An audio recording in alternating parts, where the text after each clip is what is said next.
Hi guys, പുതിയൊരു വീഡിയോയിലേക്ക് എല്ലാവർക്കും നമസ്കാരം. പയർ കൃഷിയായിട്ടാണ് ഞാൻ ഇപ്രാവശ്യത്തെ വീഡിയോ വന്നിരിക്കുന്നത്.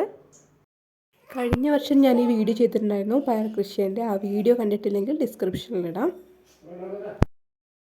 ഈ വീക്കെൻഡിൽ ഞാൻ വീട്ടിലോട്ട് വന്നിരുന്നു. അപ്പോൾ വീട്ടിൽ നിന്ന് അമ്മയെ പറഞ്ഞ ഇപ്രാവശ്യം ഉണ്ട് പയർ കൃഷി വയലിൽ നിന്ന്. അപ്പോൾ ഞങ്ങളും കൂടെ പോയി. ഇപ്രാവശ്യം കുളത്തിൻ്റെ അവിടെ വെച്ചിട്ടാണ് പയർ കൃഷി നടത്തുന്നത്. അതുകൊണ്ട് വെള്ളം നനയ്ക്കാനൊക്കെ സുഖമായിരുന്നു. കുളത്തിൽ കുറേ മീനൊക്കെ ഞാൻ കണ്ടിട്ടുണ്ടായിരുന്നു. വലിയ വലിയ മീനൊക്കെ ഉണ്ട് കേട്ടോ. ഉള്ളിലേ ഉള്ളൂ. പയർ മാത്രമല്ല ബീൻസും ഉണ്ട് കേട്ടോ. ഇടവിൽ ബീൻസും നട്ടിട്ടുണ്ട്. ഇത് ശരിക്കും കായായിട്ടില്ല.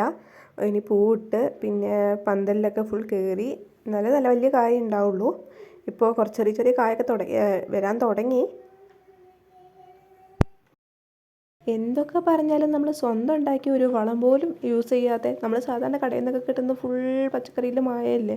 ഇതിലൊരു മായവും ഇല്ലാണ്ട് നമ്മൾ സ്വന്തം ചാരവും ഇതൊക്കെ ഇട്ടിട്ട് നമ്മൾ തന്നെ ഉണ്ടാക്കിയ പയറുപ്പേരിയൊക്കെ ഉണ്ടാക്കും. നല്ല രസമല്ലേ, അടിപൊളിയല്ലേ. ഇപ്പോൾ കൊടുക്കാനൊന്നുമില്ല, ജസ്റ്റ് സ്വന്തം യൂസിന് മാത്രമേ യൂസ് ചെയ്യാൻ മാത്രമുള്ള പയർ മാത്രമേ നട്ടിട്ടുള്ളൂ പ്രാവശ്യം. അപ്പോൾ കായായി വരുന്നു. ഇനി ഒരു ഫുള്ളാവുമ്പോൾ എടുക്കാം വീഡിയോ. Thanks for watching ഫുള്ളോ.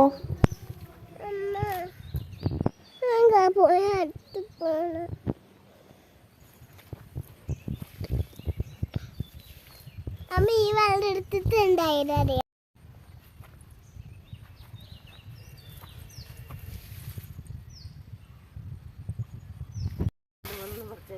ഞാൻ പഠിച്ചോളാം.